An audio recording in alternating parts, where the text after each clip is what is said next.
Le parrainage à la mission locale de Redon est en place depuis 1997 à peu près, c'est déjà quelques années d'expérience.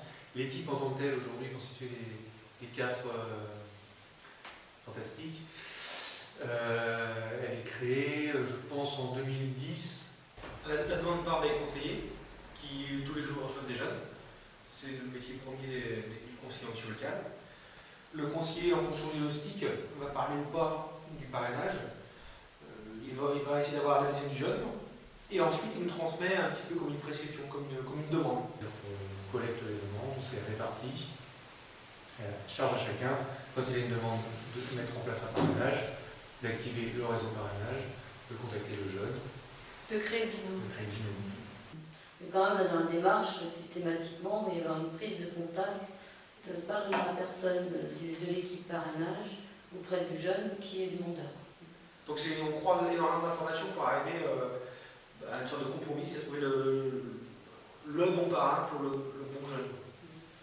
En essayant d'intégrer des notions de personnalité.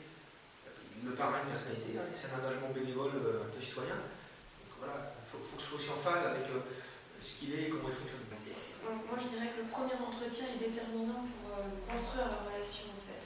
Et mettre en lumière pendant ce premier échange des objectifs de travail et du coup une garantie que la relation survive à ce premier entretien. Donc le parrainage a vraiment été construit pour ça. C'est-à-dire aider des jeunes qui n'ont pas le réseau de professionnels, de trouver justement ces passerelles, ces branches. Faire se rencontrer deux personnes qui n'avaient pas du tout vocation à se rencontrer. Et la plupart ne se seraient pas rencontrés et on fait des relations. Voilà, on construit un couple parfait, mais d'une relation, pas d'une relation à programme, ils ne se seraient jamais rencontrés. Certains se donnent une pression de résultat, c'est une obligation de résultat, certains parrains. C'est-à-dire que, parfois plus que jeunes, c'est-à-dire qu'ils veulent que ça produise du CDI, du CDD, de notre information. Alors qu'il n'y a pas de pression particulière. Parfois on a tapé des parrains parce qu'on envoie un jeune envers un parrain sur un projet et le projet n'est pas validé. C'est-à-dire que le jeune abandonne ce projet. Et nous on explique aux parrains que justement, ce qu'il a réussi à faire en termes de vérification de projet, en quelques mois, et bien nous on aura mis peut-être une dizaine d'entretiens, 6 mois d'accompagnement.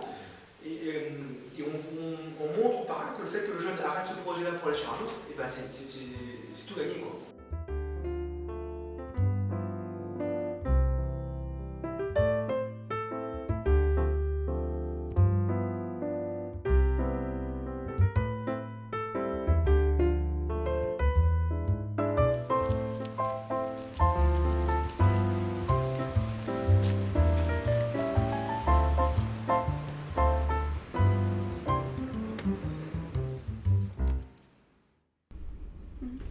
Donc, je m'appelle Élise, j'ai 22 ans et je suis actuellement en contrat CAE à l'hôpital de Redon.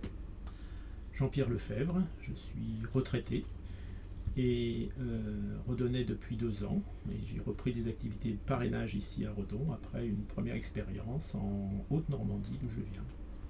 Quand j'ai été sollicité, sa conseillère m'a montré un petit peu ses caractéristiques, si je puis dire, et puis les points sur lesquels il semblait pouvoir progresser, tels que l'expression et puis la confiance en soi, pour dialoguer et rencontrer des futurs employeurs. On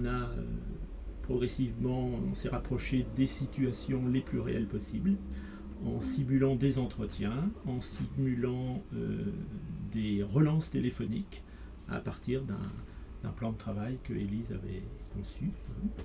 Et comme ça, elle a appris à choisir ses mots, à éviter trop de blanc dans sa communication. Voilà. Je me suis entraînée